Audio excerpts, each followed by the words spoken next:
What's up, everybody? Rum Pure Sports here, talking hardwood live show, NBA DFS. It's Sunday. It's Mother's Day. Happy Mother's Day to any mothers that are, if there are any mothers in here, in the chat. Happy Mother's Day to you. Happy Mother's Day to my mother, Mrs. Sarabian. Shout out to you. And I got my boy Titletown. Titletown, happy Mother's Day to your mother as well. What's up, brother? I appreciate it. Happy Mother's Day to all the mothers out there. World couldn't go around without them. And even if there is no mothers in the chat, wish your mother happy birthday. Wish your wife happy birthday. But we got 6-game slate. Pretty good NBA slate. Interesting with lock times. That's pretty much the first thing I always look at in NBA nowadays because I always know there's going to be injury news. 3 games lock at 7 Eastern, 1 game at 8 Eastern, and then 2 at 10 Eastern. Got some questionable news, so we'll dive into it like always. It'll be a good slate. Yeah, title men, happy Mother's Day. Wish your mothers a happy Mother's Day. Make sure you do that. Not birthday, but yeah. Oh, is that what I said? Is that what I said? Yeah, Captain's already in there. Happy birthday. So yeah, it could be some mother's birthdays. You never know out there. But happy birthday. If there are any birthdays out there, happy birthday to you. But happy Mother's Day. So like you said, we do have some news, like some questionable news that we'll get to as we break this slate down game by game. We got a nice small 6-game slate. It's nice. We got some news already, and we'll hit on that. Before we get into the slate, though, hit the like button, subscribe to the YouTube channel if you want to get notified every time we come out with these free videos, which is pretty much every day, Monday through Sunday. We got baseball videos, NBA videos. We're rolling all the way through the season. You guys know that. So make sure you subscribe as well so you get those notifications. We got Josh Boiler in the chat. He says, "What's up, guys? At Mother's Day dinner, but here for winners. Let's have to go. Let's go. I love it. Yep. That's what I'm talking about, Josh. Hold on, I just got to put the boys here on the phone real quick just so I can listen to the winners as we eat dinner. That's cool. So I love that, Josh. That's awesome. I'm sure there's some other guys in here that are supposed to be at Mother's Day dinner, but maybe they're, they got their phone on the side or under the table, right, Title, and they're just checking out the video. So we love it. We appreciate it. Title, before we get into game-by-game breakdown, just a slate overview for you real quick on this slate. Yeah, the big news is pretty much, the slate overview, like I said, what I look at is the 3 different lock times. 3 games lock at the 7 Eastern, which is a start. We'll get all that news that we need. There's a decent amount of questionable people. Buddy Hield's questionable, Steven Adams, Jeremy Grant. We have some questionable news that we'll get at 7. And then I guess the big news later, it's not even big news, but Alex Caruso's questionable. I think he is a solid play on both sites, but is he good enough where you're just going to make sure that you have a roster spot for him and then change later in the games if the news breaks differently? I don't think he's that big of an importance. So we'll get the news, most of the news that we need by 7 Eastern. I'm going to play it. Whatever lineup I like, I'm going to roll with it. I'm not going to make sure Caruso, I have this or I have that, stuff like that. So we'll get the important news before lock, and I'm just going to roll with it like a normal slate. We'll break every game down. There's not one team that stands out a ton. Like the Pelicans probably have the best value without Ingram and Zion, as we know. Get a little better if Steven Adams is out, but it's a solid slate. Yeah, for sure. We got MK McCraney in the chat. She says, "This mama wants to ship." So happy Mother's Day to you. We do have a mother in the chat. I love it, and I hope you ship tonight. It's perfect. Mother's Day. I hope you ship, MK McCraney. I agree with you. Like this slate to me, I think there's some simple spots to kind of focus on, and we'll talk about it. And then I think there are some games that we can kind of almost discard in a way, or teams. I like, because maybe one side of a game we might want to attack, but maybe the other side might just be a complete stay away, and we'll get there. Like the OKC Thunder to me right now, they're playing like 11 guys. It's a team where I don't know if you want to pick a ton of guys from that team. If you want to take a shot on a cheap one-off from that team, though, I'd be fine with something like that. But I don't think it's a team you necessarily want to stack up, Title, right? Where you're like, I'm going to get 2 or 3 guys from this team and then roll it back. I think the Sacramento side is a really good side. especially if Buddy Hield would be out. That's a piece of questionable news. You want to talk about key questionable news. We need that news because that kind of would change the Sacramento side to me. Problem is, we might not get that news. So we'll talk about it when we get there.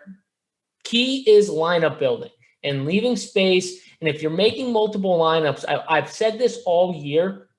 If you're making 3 or 4 lineups, don't be afraid to just backload one. Or maybe you play like 2 or 3 plays that you think are just complete locks, and then the rest of your lineup is just backloaded in case we get news. At least there are 2 games to pick from. Maybe they're not the best games, but that's at least 4 teams that you can choose players from. So it's not like even if we get news that Buddy Hield's in, you can't play Sacramento guys, right, Title? Yeah, that's very important. Like we mentioned earlier, when you're building lineups, especially this part of the NBA season, you have to know whether I'm going to backload, if the news breaks, whatever, I'm just going to worry about it at this certain time. Or you have to go in the mindset like BigT 777, you joke around and stuff. And kind of where I'm at today, not necessarily that I'm just going to jam and play all 7 o'clock guys and then be done, but I'm just going to take the news that we do know at the 7 o'clock games, since half the slate does lock right away, and then hope the Buddy news or the Caruso news goes where you want, or you have a couple spots and stuff. But for me, at least today, I'm not going to just make a case to backload because some of the earlier games are better than the late ones, but you have to have a plan going into it for sure. That's the biggest thing. Well, there you go. It seems like you kind of already have somewhat of a plan with how you see the games going, and we're going to dive right in. We're going to talk about it right now. We'll start with those early games. We'll start with the first one. We got the Dallas Mavericks versus the Cleveland Cavaliers. Cavaliers, I'm pretty sure we're still looking for some news or clarification with some of these guys. Cedi Osman is questionable to play. I think Isaiah Hartenstein is questionable to play. Kevin Love is probable, so he looks like he's going to be in there. But then we also have like Darius Garland, who's been out and is going to continue to be out. Matthew Dellavedova is out. So, Title, let's start with the Cavs side here. What are we doing with this Cleveland team with, I would say, at least one key guy to me in Cedi Osman is questionable. And if he were to be out, that's a ton of minutes that just opened up. Yeah, no, absolutely. Cedi Osman and Hartenstein are questionable. And outside of them, you already have Kevin Love out, Dellavedova out, Larry Nance, Garland. So if those 2, Osman and Hartenstein, are out, guys like Dean Wade, he'd be the main one that gets the biggest boost, 3.6K on DraftKings, 3.7K on FanDuel.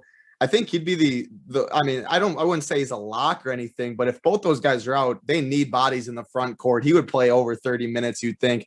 He'd definitely be my favorite. If Osman's in, though, I like his price on FanDuel a little more because the position's bad. 5.7K. I do think he is in play at the small forward. Buddy Hield's another small forward option, but we don't know his status. So that's a big position. If he's in, I'm fine with him. Dean Wade's the really big one that gets the boost, though. You don't want to go overboard on this Cavs team. Low implied total. They play slow. But monitor the news. Like you said, Osman's bigger news than we normally would think on a slate like this. For sure. And the way I'm kind of looking at it, you got to take this game, like how you think this game's going to go. But like if Cedi is out, you talked about Dean Wade maybe gets a bump. Maybe it's a guy like Isaac Okoro, who is already playing a ton of minutes, but he said he handles the ball a lot. Oh, we literally just got the news. Osman's in, Hartenstein's in. Kevin Love was already probable. I don't know if I mentioned, but Hartenstein and Osman are in right on cue. So okay. I think that makes the Cavs a pretty easy fade. One off, if anything, but you don't need to touch this team now with that news. If they're both out, then it's different. Perfect timing, though. Perfect. Okay, so they're in. So it's good time to talk about it, though, because now I think, like you said, this game is more of like almost a stay away to me, or like a last piece filler. Like I landed on this Cav for my last spot, and I love the rest of my lineup. I still would target the cheaper Cavs with that theory. So again, a guy like Okoro said he's not really cheap, but he's still in the mid tier. Don't love it as much though. Maybe a guy like I don't know, Damian Dotson might have to play a ton of some minutes if they blow out. I don't know though. It's pretty thin unless you see just a complete blowout in this game. Broderick Thomas got 24 minutes last game. But so I got, so Buddy's now shooting guard. He's not small forward. And Osman, I don't like, forget what I said about Osman on FanDuel. Colin Sexton on FanDuel was more interesting because the Buddy is shooting guard. He is a good play, but he is questionable. If the news breaks the wrong way, he's out. You might not have as many pivots to go at shooting guard. okay, Colin so Sexton at time out. Sorry, I have to cut you off because right away we got them in, and now they are doubtful. So something happened. I don't know what it was. Maybe there was a mix-up. No idea. But we thought Seti and Isaiah Hartenstein were going to be in, but that just changed. They took it off the board, and they brought him back in as doubtful. So now, Title, let's go back to the conversation of the Cavs. Is it Dean Wade? Is it Isaac Okoro for you? Is it someone like Broderick Thomas? Someone who they gave more run to last game, which I was kind of surprised. He was one of the first guys I noticed I watched that last game they played. He was one of the first guys off the bench. Might have been the first guy. I can't remember exactly. I know Okoro got in foul trouble kind of early, and he had to come out before he normally would have. That first run he had, and I'm pretty sure Broderick Thomas, it might have been Dotson and then Thomas, but Thomas got some run I was surprised about. He got more run than Dotson too. Yeah, the thing is with this I want to see starters for sure. We'll know that the starters, they'll definitely have a solid role. I just don't think I want to mess with the Broderick Thomases. Okoro's fine, but 4.6K for Okoro doesn't really excite me. I think I'm just mainly going to stay with the Dean Wade's 3.6K. They're going to need him to play all the minutes in the world. He should be blowout proof, and he is power forward and center eligible, which we like. And then Sexton, I was talking about him. FanDuel 7.7K. I'm even fine with him on DraftKings. No, DraftKings is probably too expensive for me. 9K, I don't know if I could do that. 7.7 though, I definitely can get behind that at the shooting guard position, especially with Buddy, one of the better ones who's questionable, which we probably won't get the news. So I need to see starters. Obviously, the news just hit. Maybe something changes. We'll wrap around maybe after the show in Discord, but I'm thinking it's still only Dean Wade, and I don't want to get too many of these guys. What are your thoughts, though? Because that is a lot of bodies that they don't have, but it's the Cavs at the end of the day. In a matchup, we don't love to attack. All right, so like the Cavaliers were using Hartenstein really to back up Jared Allen. So he was getting the backup center minutes, like that 15 to 18 minutes, depending on what they were running Allen out for. You have to at least think, even in a blowout, he probably gets like 28 to 30 in a blowout. He could see as many as like 35, though. You know what I mean? So who takes the backup center run now with him out? Just kind of looking at it, it's probably Dean Wade, maybe Anderson Varejao. I get some run. I don't even know how he's playing in the NBA right now, but maybe he gets the backup run. I think it has to be, if you're looking to play someone, I think it's one of these guards. It's an Okoro who's blowout proof. He's going to see, 35 minutes probably regardless. Dotson, maybe Broderick Thomas, like I said. I don't know if these are guys, if I'm playing one lineup, though, I'm even considering. These are more guys like if I'm playing 20 max, if I'm MMEing, okay, I could get on board with like Dotson's 3K. Broderick Thomas is 3.2. I could get on board with taking a shot with one of these two guys on a 6-game slate. They don't need to do much to return on those price tags. You know what I mean? And if you catch the blowout game where Broderick Thomas somehow sees, 28 minutes, you know what I mean? If they just get blown out from jump, maybe you catch something. So that's kind of what I'm looking at. I'm not looking to pay up for someone. I will say this, though. If you play Colin Sexton on a site like DraftKings where you're paying 9K, you better be stacking this game up. You better be playing Jared Allen. You better be playing Colin Sexton and maybe one cheap Cav, and then running it back with someone from the Dallas side. That's all I'm going to say. If your plan is to do that, we saw Luka get extended rest when they were blowing this team out last game. So if they're blowing this team out again, I wouldn't be shocked if Luka got extended rest again, where he would normally come in at certain points during the game where they held him back from coming in multiple times. I think on 2 of his runs where they waited a little longer. So just be careful on Luka. I think paying $11K for a guy who may get extended rest if this game blows out. I will say too, the thing this slate, there isn't spend ups to spend up for. I mean, that's why Luke is going to get way more ownership than like he regular would be. Anthony Davis is another spend up. He's a play on FanDuel, DraftKings. I don't really love him, but because there's no people to spend up for, that's why I just don't think you need the Thomases of the world. Maybe Dotson. I mean, if he started, I could get behind him a little more, but that's why I don't think we're going to need these Cavs as much, because we don't have Westbrook. We don't have Giannis. We don't have those guys that are going to get you 70 fantasy points to spend up for. So that's the thing. Yeah, I know we spent a lot of time on the Cavs. The news broke different ways both times.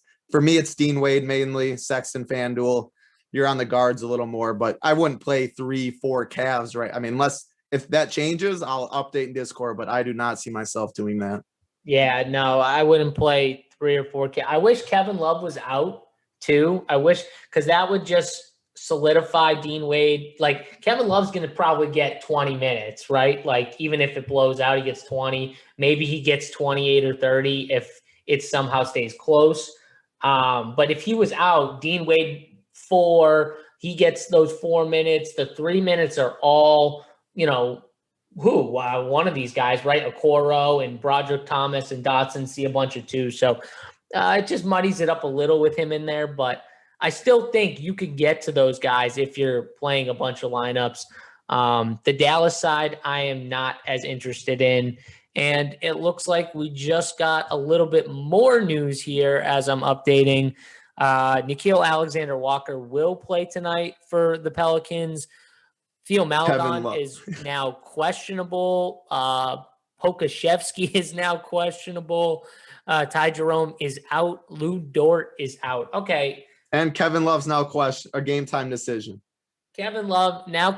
Where is that? I didn't even see that. Right. So, it was the pop up after Nickeil Alexander-Walker.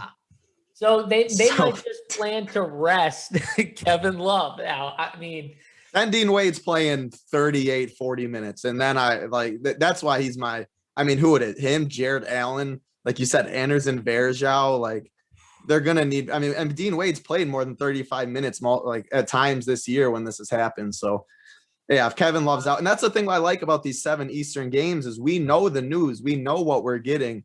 That's the certainty. Where is a Buddy Hield or Alex Caruso, stuff like that, worth it later? I don't know. That's what you got to decide.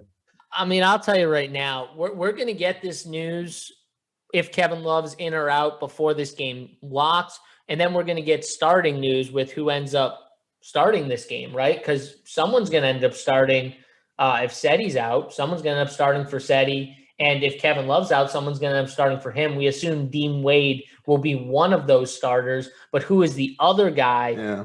I'm not sure about now. Like I said, I think it's Broderick Thomas. If I had to guess somebody, I'm going to guess him. If it was Damian Dotson, though, I would not be shocked either. So those are the 2 guys that I would be waiting on news for. Honestly, if Kevin Love's out, I would like both or 1 or 2 of those cheap guys, Dean Wade and 1 or 2 of Dotson or Broderick Thomas, and I might leave it there. Yeah, if Kevin Love's out, you can make a case for, like I said, I wouldn't play 2, 3 of them. The more Cavs become in play if Kevin Love's out, because they really are thin. I mean, Hartenstein, Osman, Love, Nance, like Garland, they just don't have a ton. But these Cavs are just title. You're right. There are not a lot of ways to go when you're building a stud and cheap route. There's only so many ways to go, and they kind of all end with that game because they all end with you putting Luka in your lineup. Yep. So it almost ends with you somehow ending up stacking the Cavs game if you're doing that, because if you're playing Luka, you want full run. And if you want full run from Luka, you should really play 3 Cavs. That's the honest truth. Like, I don't know if you really want to pay $9K for Colin Sexton, but you really should play like 2 or 3 of these Cavs if you're playing Luka, in my opinion, because the only way he's playing the full run is if the Cavs on the other side hit jumpers and can make enough shots. I don't know if they can. That's my worry. But That's it for this game. I think we talked enough about it. If you're playing Luka, in my opinion, you should stack it up. Let's move on, though. We got the New Orleans Pelicans and the Charlotte Hornets here. We just got news that Nickeil Alexander-Walker will play for this New Orleans team. Minutes limit, though, but just minutes limit. Yep. So, but it just muddies it up a little bit more, right, at that guard position. He is going to be on a limit. We don't know the limit, though. And we've seen this in the NBA a lot where they just give you the broad, this guy's going to be on a minutes limit, and then they go out and play 30 minutes, and you're like, what the heck? I thought he was on a minutes limit. Oh, he's going to play full starters run, 30-plus minutes. Okay, thank you for that. He didn't play 40 at least. Well, so we'll see. Adams is out too. Adams is out too, so perfect. We got the news we needed for this game. Title, let's start on the Pelican side because I think it's more of the interesting side of this game. Talk about it a little bit. Yeah, and this game definitely is one that we like, and the Pelican side's one of the best teams to target on this slate.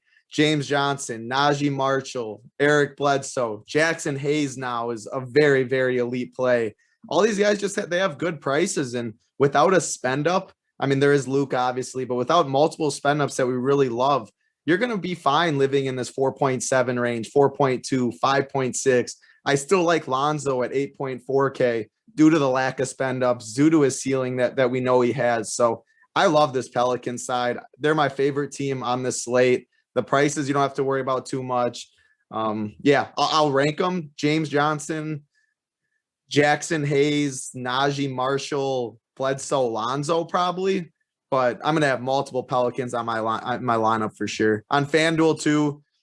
Yeah, FanDuel it's probably the same ranking. James Johnson, Najee Marshall. Jackson Hayes is power forward eligible, not center, which is something to note, it's really big actually because power forward isn't very good. He is all the way up to 5K though, but I still think that price is good. We need starters. We don't know exactly what the starters will be. Is it going to be Marshall, James Johnson, Jackson Hayes, Lonzo, Bledsoe? Are they going to do something else? But we'll get that news. That's why I like these 7:00 games a lot. Pelicans, I love. I'll have multiple of them. Yeah. So first thing that pops into my mind when I see these two teams play is how can I get Lonzo and LaMelo into my lineup? Ball versus ball. I love it. Like this. I love it.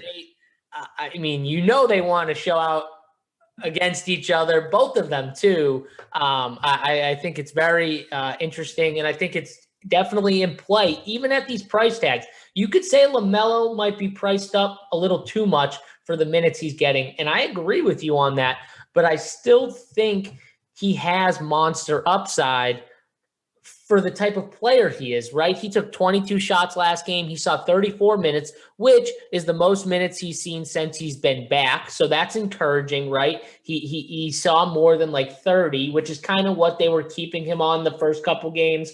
And now we saw him play 34 against Orlando. So that does encourage me that he could see 34 again here in this spot. And then you got his brother on the other side where he's the team right now, right? There's they just have so many guys out. Zion Williamson's out. Brandon Ingram is I'm pretty sure doubtful. Yeah, so he's most likely going to be out. Yeah. So those are their two best players, and on top of it, Steven Adams is out. Literally, it's Lonzo Ball's team. Title. It just looks to me like I should just get those two in my lineup and then figure the rest out. It stinks that they're both point guards and not one of them isn't shooting guard eligible as well, because that would really help the build. But you can still make it work. I'm going to try and make it work on this slate. The Jays in the chat says the Ball Bros stack. I'm with the Ball Bros stack today, Title. What do you think about the Ball Bros stack? I absolutely love the stack, and that's just because, what you said, they want to go at it together. They're in great spots individually, like you said, too, with the injuries of Zion, Ingram, Steven Adams is out. Their prices are fine, too, and the best part is I think they both go overlooked because people are just going to pay for Luka because they can. DeLon Wright's a really good play in this range, too, and stuff. I definitely like going someone like a LaMelo, Lonzo. You can still get DeLon Wright and stuff in there, too. Definitely all in for it. LaMelo is the only Hornet I would have interest in on DraftKings. On FanDuel, I also have interest in Terry Rozier. He's 7K. He's a shooting guard, but I definitely like the Pelican side more. Give me the LaMelo and Lonzo. I mean, LaMelo, like you said, LaMelo feels a little overpriced, but he could easily outscore Luka, Anthony. He could easily be the highest scoring player on the slate without a doubt. We know what he does on the court. The best part about both Ball brothers is that we know they have triple-double upside. Like that, we know that they can rebound, they can assist, they can play make for others, and they can score for themselves as well. Those players are just so good. Like those are the players in fantasy you really love to attack. And when their teams are down players, that just puts the ball in their hands even more. And that's when you really want to attack. So yes, you can look at both their prices even and say, it might be a little much, but in the situations they're in, going against each other, I really like it. Interesting to note, last time they played, I remember watching this game, I was kind of shocked that they didn't guard each other as much. I don't know, like if I was playing my brother and we were both guards, like I would definitely want to try and guard him and lock him up. But maybe it's a thing where, they don't like playing against each other. They're obviously probably really close because they, played together in high school and they, sure they work out a ton together in the off season and all that stuff. But it's just interesting. Like I was really thinking that first game they were going to try and lock each other up and defend each other. They really didn't. They stayed away from each other for the most part. I'd rather that though, because I'd rather Bledsoe on LaMelo Ball. I mean, Lonzo can play defense. I don't like picking on Lonzo I agree. defense. If I was LaMelo, I wouldn't want Lonzo guarding me. I'm saying though, yeah, I know what you mean for sure. I'm kind of surprised. I just I was shocked when I watched that game, and I'm like, Lonzo's gonna go. He's going to go get his little brother today. He's going to get him, and he didn't guard him. I was kind of shocked. But G-Sauce on FanDuel said, can you pair them both on FanDuel? Like they're the same price as Wright or something. Wright is definitely the better play on paper, but it's going to come up with so much more ownership. Where in tournaments, I'll let you mainly speak on this. I wouldn't play LaMelo and Lonzo over DeLon Wright in cash games. It just doesn't make sense. In tournaments, I personally think it's very, very viable. We both know the ceiling they have. Ownership is a lot less. I take it you're on the same page. Yeah, so here's my thing on FanDuel. When you look at those three guys, and they're all grouped in the same price range, which I love for the most part, because, listen,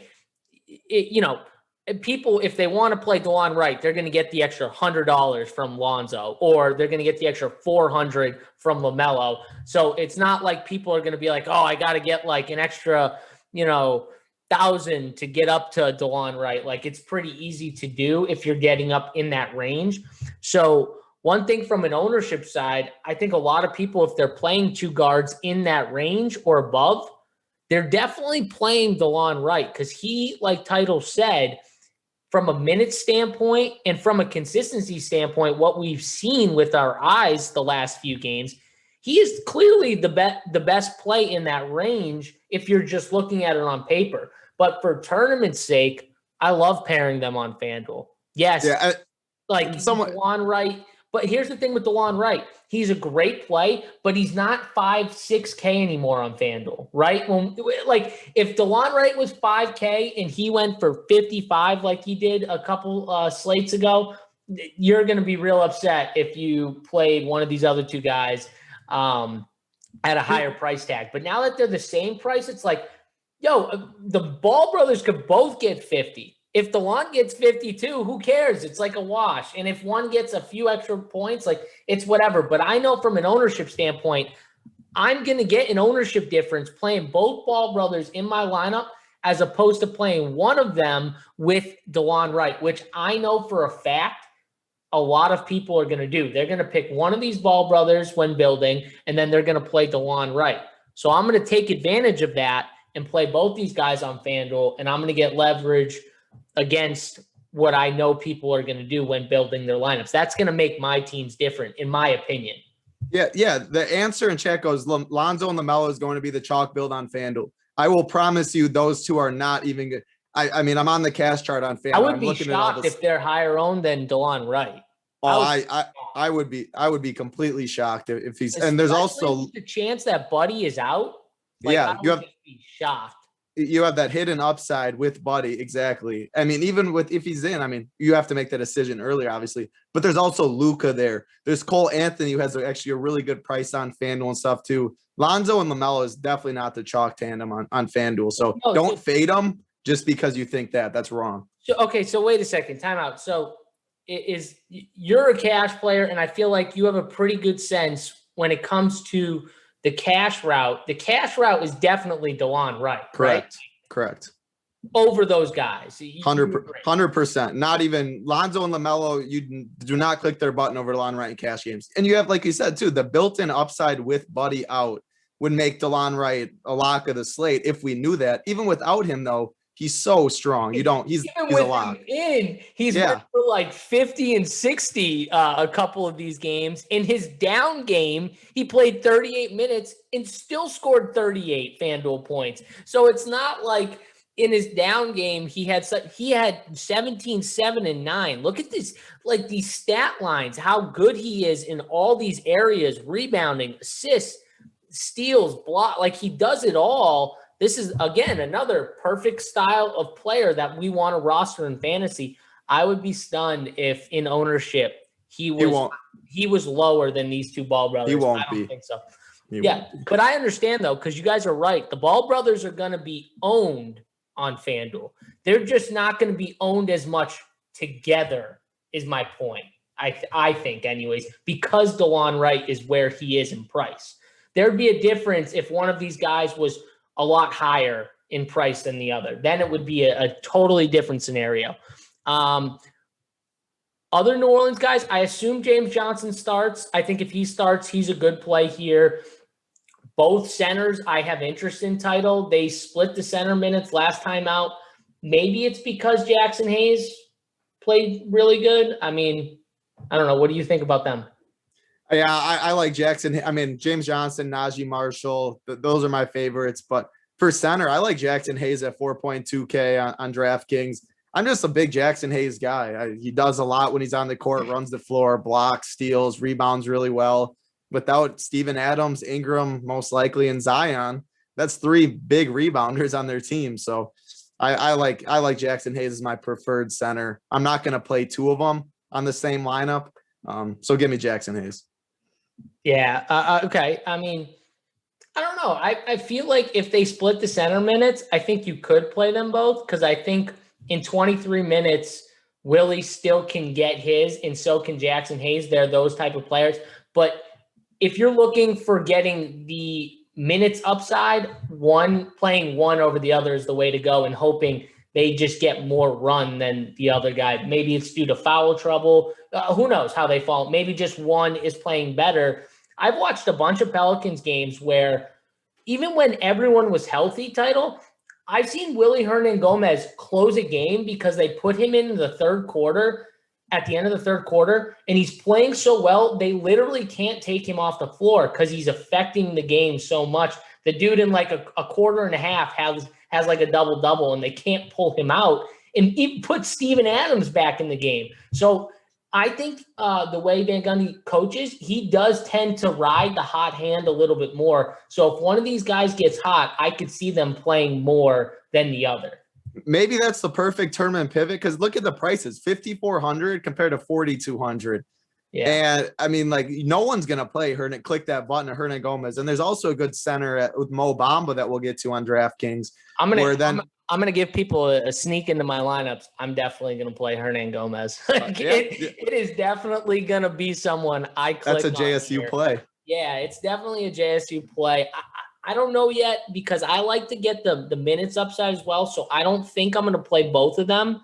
I do think you could do it, though, is my point. I don't know if I'm going to get there, but I think you could play them both for the hope that they both see 23, 24 minutes again.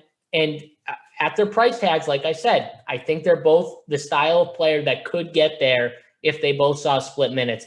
But I'm selfish. I want my guy to get 30. I want the other guy to get, 16 to 18, and my guy get 30. So that's what I want. But like you said, the ownership is going to be a huge difference here, right? Just because of the price. Yep, absolutely. And hold on a second. Did you just win another 40K in baseball? Is the chat telling the truth? I have not actually looked at baseball, so we'll look at it right now live on the chat because I haven't had a chance. Chat saying Texas bats JSU another 40K. Is this Texas bats JSU another 40K? Unreal.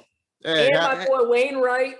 Where's my guy? I was telling someone asked about Wainwright in the chat about 15 minutes before that game started. He said, "Am I good with Wainwright?" I jumped right in there. Wainwright was one of my favorite pitchers on the slate. Jumped right in there. I said, "I like Wainwright. Don't worry about Wainwright." He was like, "Cool."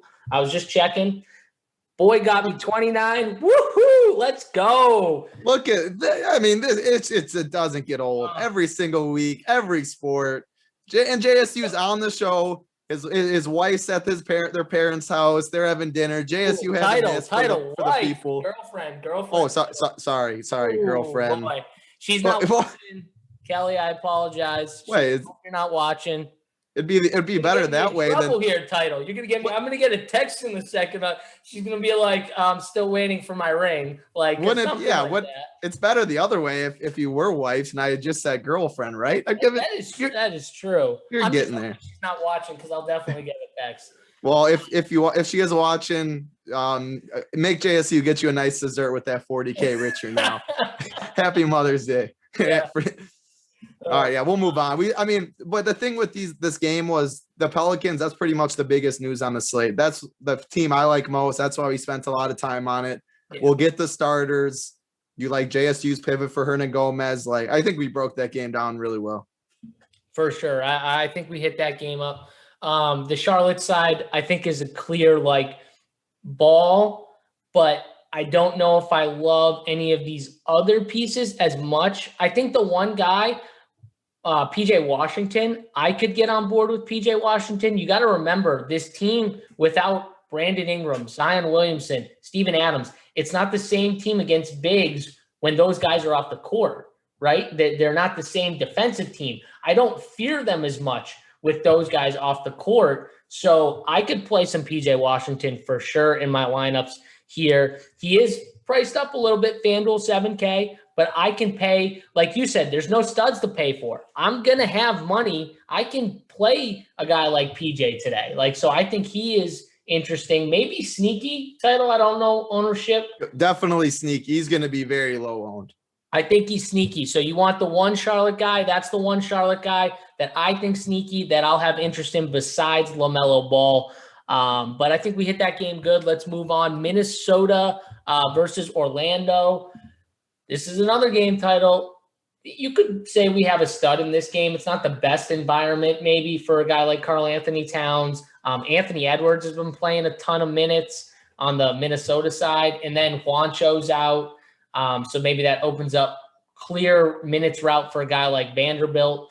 But we got Mo Bamba on the other side, and there's no Wendell Carter Jr. title. Is this just, again, we locking Mo Bamba in and just moving on? So in cash games on DraftKings, so this is a big thing too. You got to look at, I play both sites. The prices, you always look at both of them. Mo Bamba's 8-2 on FanDuel, where he's 7K on DraftKings, which just shows that he's mispriced on DraftKings clearly. Center is not a very good position today either. So it's more guard heavy as we talked about. So I expect him to be very, very high owned. I'm going to leave it for tournaments, what you want to do. I know you like Hernan Gomez. You can play two centers on DraftKings, but yeah, cash games, I really like Bamba. On both sites, I do prefer him on DraftKings though. Jared Vanderbilt, like you mentioned, 4.1K. He's power forward and center eligible too on Minnesota. He's one of the stronger value plays, or he definitely was coming into before we got some of the news, but he played 35 minutes last game, absolutely dominated. I expect a lot of people to go there for some value today. I still think I like him over the Cleveland value, but it's going to be interesting now, like him versus D Wade. We came on the show, we got that news, but that's something that I'm now going to be looking at. I still like Vanderbilt as a good play. Outside of them, go ahead. Yeah, I was just going to say with the Vanderbilt thing, interesting too. Like Juancho is out for this game. Yep. Hernan Gomez, he played that game too, and he took 11 shots. He had 24 minutes. He was 1 for 7 from 3. He played 24 minutes though. Took double-digit shots. That's a lot of a chunk of minutes and some usage that they're losing So Jared Vanderbilt might be one of the more. God, I feel weird saying he's safe because from a minute standpoint, I think he's pretty safe with all these guys backing him up. Maybe titled the sneaky tournament pivot is a guy like Naz Reid. I don't know if this is the slate we need it though. That's the problem. Like, I don't know. What do you think? Like, what do you think there? To be honest, I know you're going to disagree, but I think that pivot makes more sense than pivoting from Jackson Hayes to Hernan Gomez. Oh, no. But all right, I'm just saying that's how I'm saying I think Naz Reid is a solid. It's because of the price. I mean, $300. You've been on fire with bets. If you want to make a bet with Willie Hernan Gomez and Jackson Hayes, I am for it right now. Point per dollar. You want to do point per dollar? I'll do point per dollar. Yeah, well, yeah, you're 40K richer. Yeah, I mean, sure. What do you want? 40K? You want to go that steep? No. Woo, title. He's got deep pockets. He's trying to steal my 40K just after I won it. No, we'll do the normal 100. We're booked on that. 100 but yeah. So for dollar Willie versus Jackson Hayes, you're on DraftKings. Yeah. All right. Yep.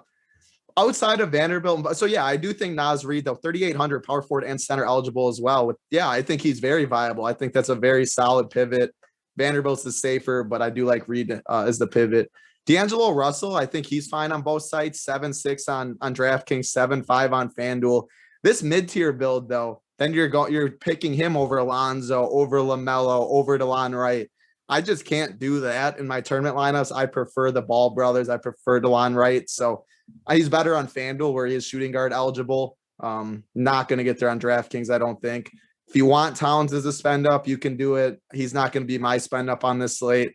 Luka's going to be the popular spend up, but I do like the mid-tier build where I don't even need a 10K player in tournaments. RJ Hampton's been absolutely on fire. I think he's going to get overlooked at 5,700. You can make a case for him on DraftKings. And then Cole Anthony on FanDuel, as I mentioned, he's only 5,500. He's playing. I mean, the minutes have been a little more up and down as of late, but I still like that price. I expect over 30 minutes. 5,500 is too cheap. If you're not going to get all the way up to Luka, if you don't, DeLon Wright, point guard's loaded. That's what I'm saying. I think there's multiple tiers on FanDuel. I'm talking about when you can only play two. Luka all the way up top, the Ball brothers and DeLon Wright in the mid tier, and then you got Cole Anthony as the value if you want to save. So this game is very good. That's what I'm talking about when we talked pre-show. 7:00 games. This is where I'm fine just taking what I know because a lot of good. We just spent 30, 45 minutes on these first three games that has a lot of good value pieces. So I get your D'Angelo Russell take, but see, I agree with you about just not being able to click his name, but we got another guy on this team who is small forward eligible title and shooting guard. Gary Harris. I thought you didn't like him. Nope. Anthony Edwards. Oh, he's not. At 8,300. He's shooting guard and small forward eligible. It's on the same team. Look at the 8,300. Look at the minutes, though. 38, 38, and 41 his last three games. He's taken 21, 22, and 19 shots, 7, 9, and 9 3-point attempts. This guy has been playing a ton of minutes. And again, we might be landing in spots with a bunch of salary to spend with some cheap. The way the builds are going, we don't have the studs to spend up for. Like you've said a few times, this might be a spot where maybe you don't think it's the greatest matchup, like against Orlando. They could just blow them out. They could just roll. But the minutes have been there. And honestly, out of all the starters, he's the one guy I might not worry about the minutes as much, depending on how the game goes either way. He's been chucking. I think for tournaments, he's in play. Like I just feel like with not as many good studs, the minutes, the usage, what this guy's been doing, I'll take the chance with this upside that he's been showing, even at a price tag. Again, like we've said with the Ball brothers, maybe it's a little too steep, but it's going to keep ownership down. It definitely will keep ownership down. Yeah, you look at the game logs. I totally get what you're saying. I'm not going to do it. That's why I didn't mention them. There's other guys in that 8K range around there. That's just not where my build's going to go. But on a slate, like you said, the raw points, he has the ceiling. So at first, I mean, obviously, I said that Gary Harris. That's not even the same team. He's also shooting guard, small forward eligible with the OK price. That's why. Title. I mean, God, I thought you knew me better. That's why I was like, Gary Harris. You're not but it didn't even register. I'll take RJ Hampton with actual upside. With guy who can get me like at least 40. I'll take RJ. You can have 30 from Gary Harris with his upside. I'll take RJ.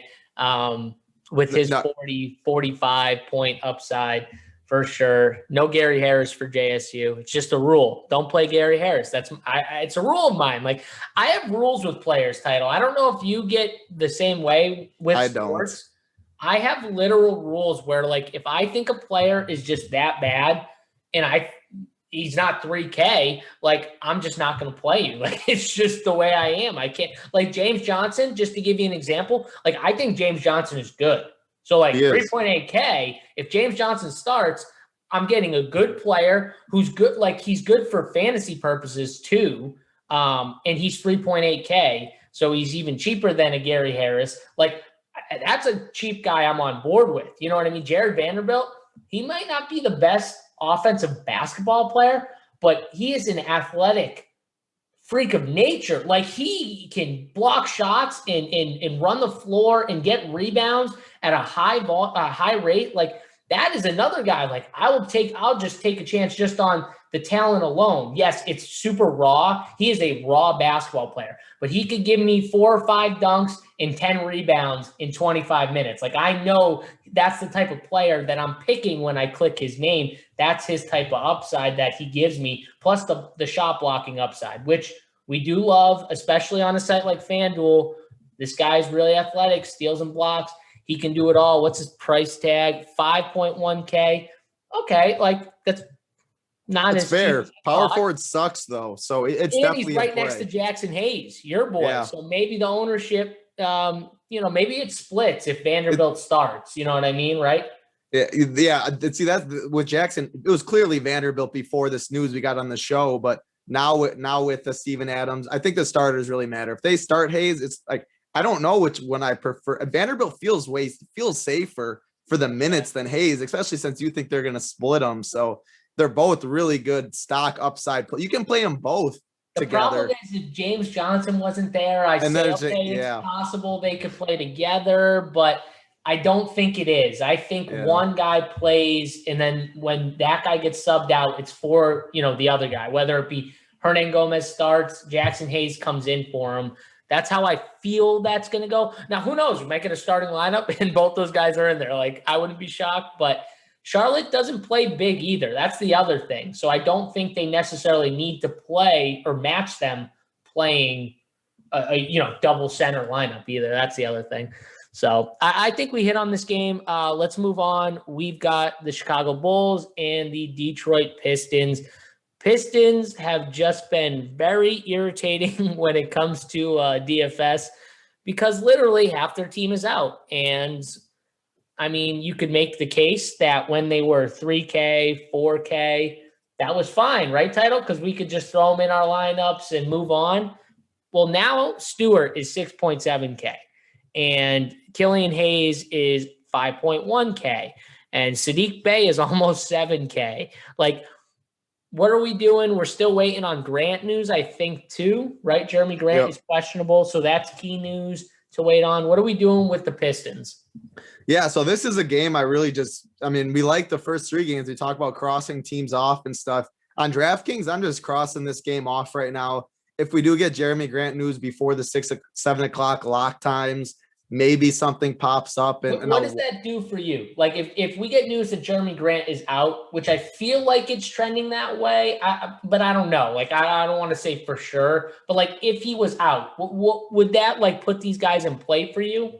That's what I mean. That's what I'm trying to like look at and think. They're all priced, like you said, they're priced up now where like kind of like he is out. So that's what I mean. If he's out, maybe a one-off.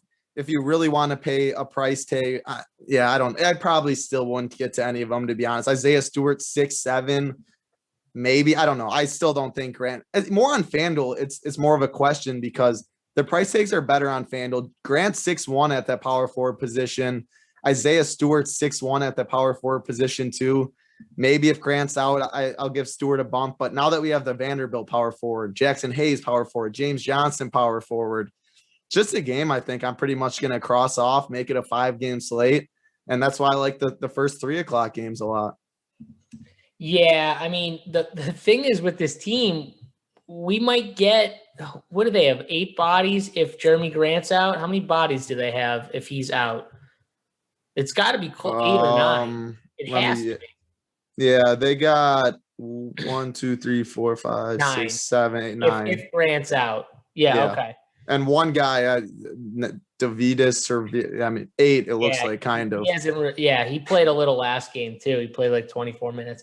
So that's my thing though, is like the price tags are going to pull me off these guys pretty much either way.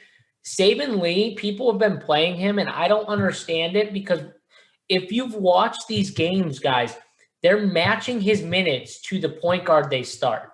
So regardless of Corey Joseph or Killian Hayes, like if Corey Joseph's in and Killian Hayes is out, well, Saban Lee is playing like the backup role pretty much, right? He's like the backup centers for a lot of teams. Like the center plays 30, the backup center plays like the other 18. It's a similar thing with this point guard in Saban Lee. And people are like trying to make him work. And I'm just like, they won't ever play him in the other point guard together. Like, I don't know why. Like maybe it's just because they want Frank Jackson at the 2 and they like him more. They got this other kid. I can't say his name, Saravitas. But like he's a guard. He's a shooting guard. Like they have him. So I just don't trust that they're going to play him together. And so I can't play Saban Lee, even though he is really cheap. I don't know. And it's not the slate you need either, too.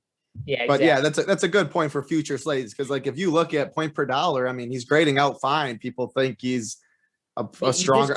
You got to see this though. You got to see that that's not what they're doing. If they were doing that, his minutes would be higher. Like I'm telling you right now, like his minutes would be higher. They're not choosing to do that as much. So that takes him out of play for me. The Chicago side, I'm just completely staying away from it. Yeah, like could Vooch destroy Detroit inside? Yeah, he could, but the price tag is inflated. I can't pay that price tag even on this site, on this slate where there's no studs. I still can't get up there to him. Zach LaVine, same thing. Just can't do it. The minutes are up from the first game he played. He got 32 last game, which is good, but Title, I think the Bulls are just a complete stay away. 6-game slate, make it a 5-gamer. There you go. All right, let's move on. Phoenix and the LA Lakers here. The Lakers, pretty sure they're trying to still win games because they're kind of close to that play-in situation, right, Title? So, they want to win these games.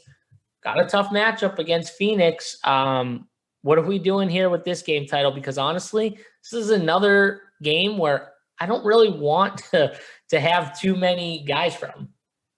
Yeah, so Caruso and Horton Tucker are questionable in this game. I think Caruso's price tag's fine at 4.6K. You get point guard and shooting guard eligible. I know we love the guards, love point guard and spot, but that's 2 eligibilities do help. On FanDuel, he's 4.7K too. So if you want to go even cheaper than Cole Anthony, but the problem is, like I mentioned, he's questionable. I mean, if he's out, guys like if Horton Tucker's in and Caruso's out, Horton Tucker would get a little bump. Caldwell Pope would get a little bump. But I don't want to play these guys on this slate when we have Vanderbilt news or value. We have other people in the 4K range without spend up. So like another game, I don't think I really get to at all. Devin Booker on FanDuel at 8K. I mentioned shooting guard is pretty rough.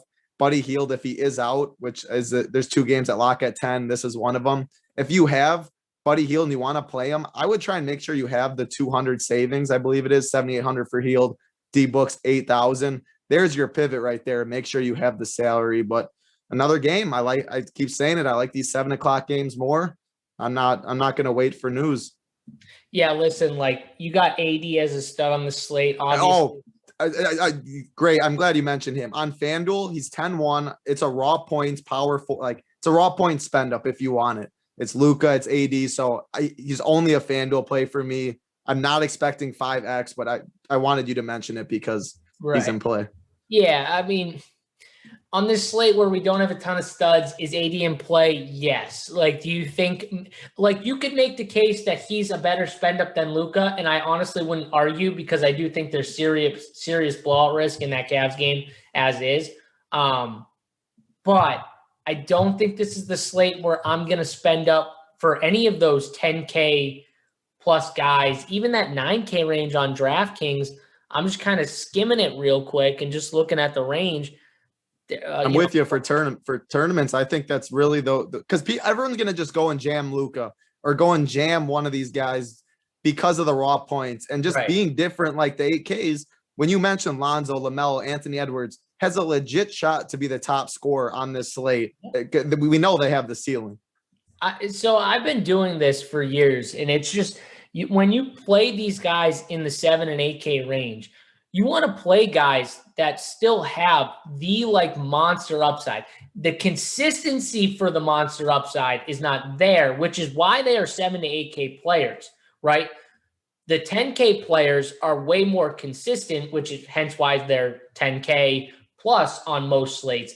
But those guys you play in the 7 and 8K range, like you still want those guys to be guys that can give you the 50 or 60 burger on a random night here and there. Like those are the guys you want, the guys with complete upside. Like I think Mo Bamba is a clear stud when it comes to fantasy, in my opinion. Like just the way he plays, right? He's a block machine. He can rebound at a high rate. He can score. He can hit threes, or at least he'll shoot them. Right? He can shoot threes. Yeah, shoot threes. So like. The Ball brothers, good examples as well. DeLon Wright, a really good example. Again, the consistency is not always there, which is why they're not 10K players, but they can still give you that type of upside. Those are the guys I like to target. Anthony Edwards. Notice every guy I've talked about in that range, those guys can get you 60. They've done it. It's not consistent, but it's there. Those are the guys you want to target.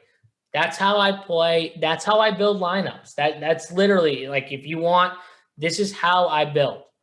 Consistency might not always be there, but the upside is always there. Gary Harris, even when we talk about cheap guys, I'm telling you this right now. I've been doing this for years. I've never changed this style of play, regardless of price or anything. It's the same thing all the way through title. That's just how I play, and it's how I build, and I've had success doing it. That's how you have to play tournaments. So you don't care about consistency. You care about one day. I want my ceiling. I want first place. You play tournaments for first place. The prize pools, the payout structures nowadays, so top heavy. You want first place. That's right. You want guys that can put up 70. You don't. If he puts up 20, all right, your night's dead. You go to tomorrow. Maybe you min cash or whatever, but you're not shipping. Go to tomorrow and then you try and do it again. Listen, that's Jokic tournaments. Gave us 44 last night, and I still cashed with the Jokic 44. Yeah. That was playing him over Sabonis, who got 74. And I'm sure a lot of people thought, oh, if I played Jokic over Sabonis, I'm dead. But you're not. Like, you're not dead. I mean, like, I cashed with Jokic, and I clearly could have played, because I paid more for Jokic. I could have played Sabonis in that lineup. I didn't. I played Jokic, and I still cashed. Like, so, again, you're not dead when you don't get those studs, but the consistency, like I said, going back to the point, consistency is not always there, but they have upside, and that's what I target in every range. It's just how I build, and it's how I always build. Title, I think we talked about this game enough. To me, just a complete stay away. I don't even want like the cheap guys from the Lakers. Like, regardless, I'm just not staying. I'm staying away. Caruso would be, I mean, someone in chat mentioned Wilder Caruso talk. Yeah, Kuzma is doubtful too. Schroeder's out. He played 34 minutes last game. He's a primary point guard role for 4.6K, dual position.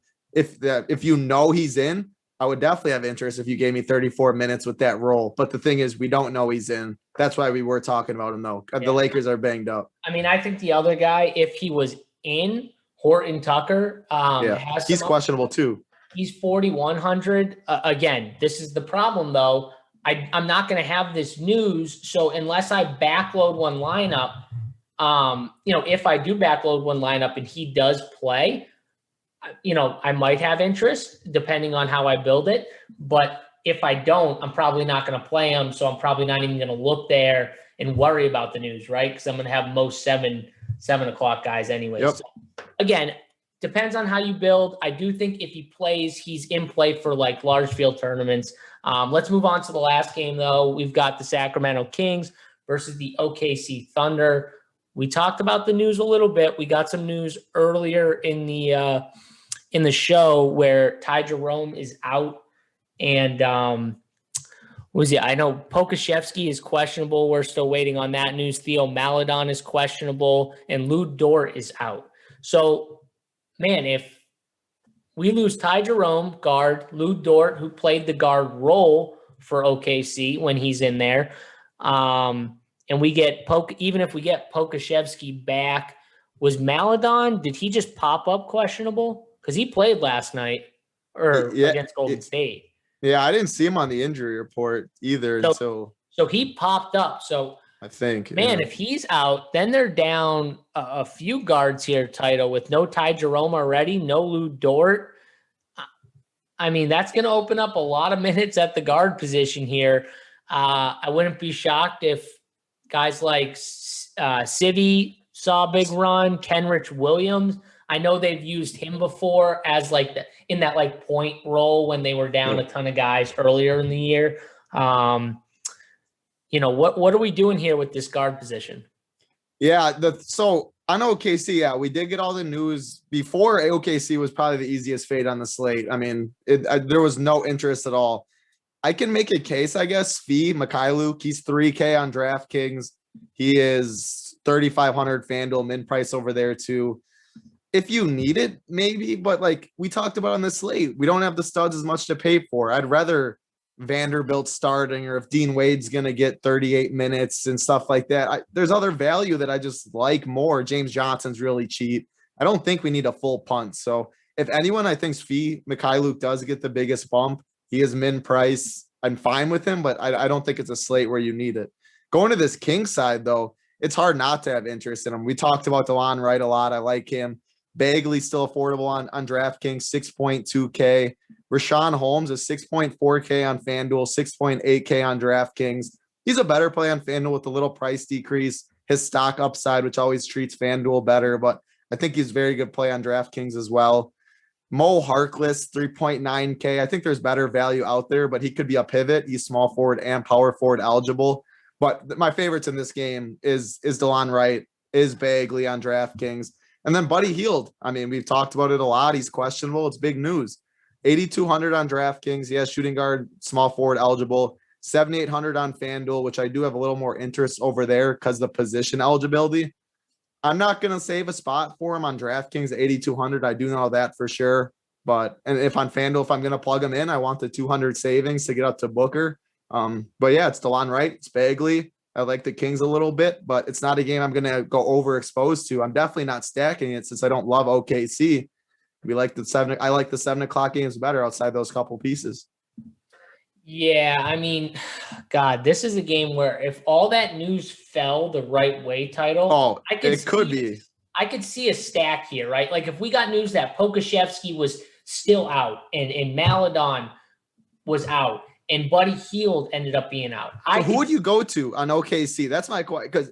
I want to hear it. I would want to see a starting lineup because I think Kenrich would be in the starting lineup. I really do. Now, Who knows? Maybe it's one of these scrubs, Charlie Brown and Gabriel Deck and they have Justin guys. Robinson. Don't intend to re-sign him on the second day. Okay, so he's not there anymore. I was going to say him. Isaiah Roby, Moses Brown, and those guys maybe more. Yeah, and what's up with Tony Bradley? Like he didn't get run last game. Like they just didn't give him run last game. I don't know. He didn't get run. He didn't come off the bench. And Moses Brown only played 20 minutes. Yeah, I have no clue. Well, Moses Brown played 20 minutes because they got smacked again by the State. I think it'd be Moses Brown, maybe Kenrich Williams if he drew the start. Again, you're going to get two cheap guys who are going to start for that team if all those guys were to be out. My thing is Pokashevsky was, I think, presumed to be – was that an upgrade to questionable? Let me check. I thought it was an upgrade to questionable. I might be wrong here, but I thought it was. Yeah, I'm not. He missed the past few games. I'm not 100% sure if he was doubtful before that, to be honest. Yeah, me neither. Someone in chat will probably let us know. So he was questionable. I'm looking at it. He was questionable today. Just a reminder. That's per usual. But he was ruled like it just looks like that was the first news we got on him for the day. Like they just randomly popped up questionable. So it's probably a good sign for him that he might be closer to playing. Whereas Maladon being downgraded because he was fine last game to questionable is probably not as good of a sign, right? So I don't know. Again, I do think this game, if the news fell perfectly, would be a nice stack, and you could backload a lineup where you play like a couple pieces from the first game and keep like 4 or 5 spots open. Because I do think Terrence Davis, if Buddy Hield was out, is a really good play.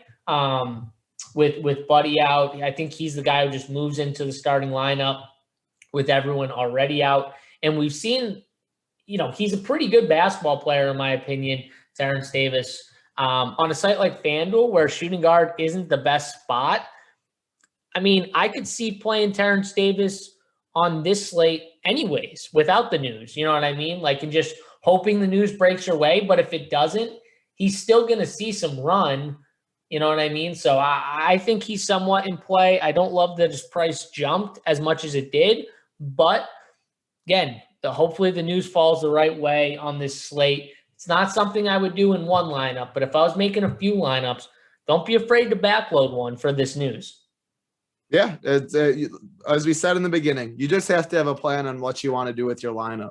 If you don't want to worry about the news as much, you plug in what you know, plug in your favorite, and then move on. If you want to make a case to backload because you think it'll be a little more contrarian, which if you leave 6 spots open for this last 2 games, you'll definitely be contrarian. People are going to play the first game. So just have a plan and roll with it. If the news breaks your way, breaks the news that JSU just talked about, you could absolutely smash. And then you get that hidden upside in overtime and all that when you game stack a game. I mean, it can win you all the money. I'm not going to do it today, but have a plan. Yep, I agree. All right, that's going to do it for this slate here, Title. We talked up all the games. I think we hit on all the news that's out. If you want, more updates on all that news, sign up at Run Pure Sports. We got, everything breaking down in the Discord. We're going to have core plays up on this site. I'm sure Title's going to be in there, dropping some knowledge and giving some core plays. I might even jump in after I call my mother and tell her about my day. So, my mom needs to know, Title. You know what I mean? She doesn't really watch the shows as much. So, mom needs to know, how I did and everything like that before I pick these NBA winners. Tell her that you made $39,909. What is it? $900. So you're already taking the victory lap on our bet. You haven't bet with JSU yet. I know. Lucky with or maybe not lucky is the word. You've been sharp with your bets with every single person you've bet with. Now you face me, all right? I'm ready. I'm not letting you get the easy ones, the real easy ones I had. All right. I love it. This is a better one. So let's give out our play of the day before we get out of here, Title. I don't know what your play is called, but let's take it to you. Aaron Rodgers, biggest fan play of the day. Can we call you that? It's usually the SO, but yeah, I mean, Aaron Rodgers' biggest fan, that definitely is something I fall under. You're definitely one of Aaron Rodgers' biggest fans. I might be right next to you, honestly, because I love playing Aaron Rodgers.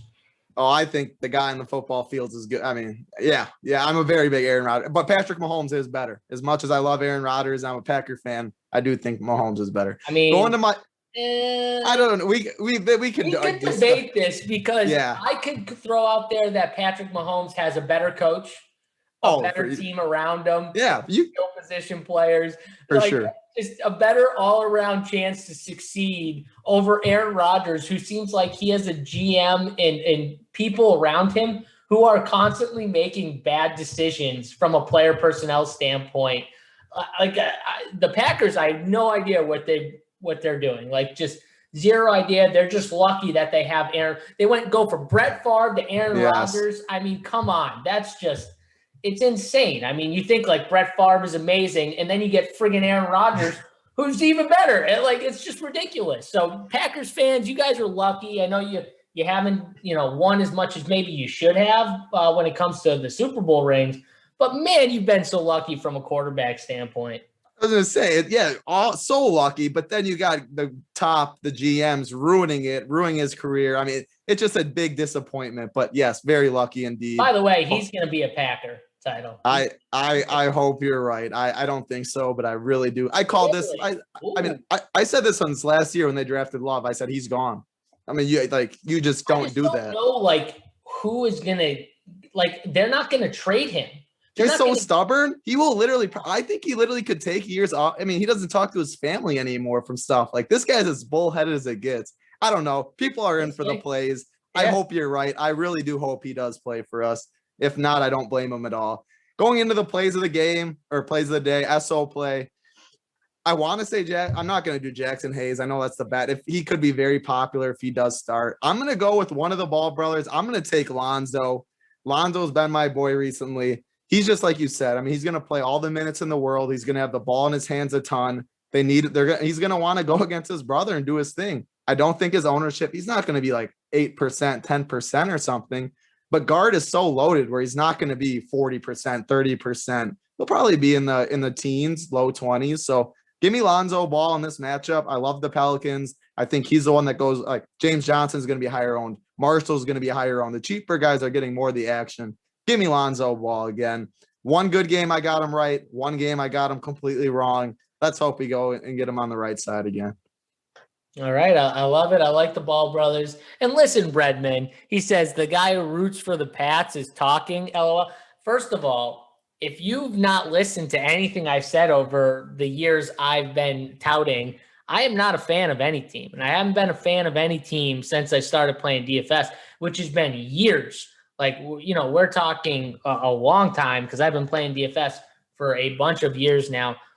I could care less about what the Pats do. I care more about, obviously from a fantasy standpoint, what all teams do. That's all I care about. That's what I root for. So I root for guys to go in good positions, good players to go in good positions where I can roster them in DFS and in fantasy. That's what I care about. So that's why I love Aaron Rodgers. I have one football jersey actually that I own, and it's Aaron Rodgers. I love it. You and I were on him week 1. I remember at 2% owned, and we just shit. Yeah, that was the best. That is the best part. Like the guys who just treat me well. I just I got jerseys from. I don't have Celtics jersey. I just none of the teams. None of the Boston teams. Red Sox. I got a Kettle Marte jersey. Yeah, that's your boy. Kettle, whatever you want to call him. So, all right, my play of the day. I'm trying to give. I want to give someone that no one's going to be on. Hernan Gomez. It has to be. Wait a second. So is he really not going to be owned? Well, if he starts and Hayes doesn't start, I think that's the only way where because the $1,200 difference, if they somehow start together, Hayes gets the start, no one's going to play him. Mo Bamba's a really good play at center on DraftKings. All right. I love Willie Hernan Gomez. I'm going to say Willie Hernan Gomez. If you want someone sneaky, though, from that same game that I don't think anyone's going to play, I'm going to try and fit him in my lineup too. PJ Washington. This is not the same defensive team with all those guys out. On the Charlotte side, PJ Washington might have a lot easier time than you'd think looking at the numbers. I like PJ as well. So those are my plays of the day. Felix, I like Anthony Edwards too, but those are the two guys I'm giving out. Anthony Edwards is definitely sneaky, though. That's for sure. No one's going to play him on this slate. But that's going to do it for us, guys. Again, like I said, if you're not a member, get over to Run Pure Sports. Join, get in the Discord chat. We'll be in there talking. For me, JSU, Titletown. We'll catch you guys next time. Good luck, everyone.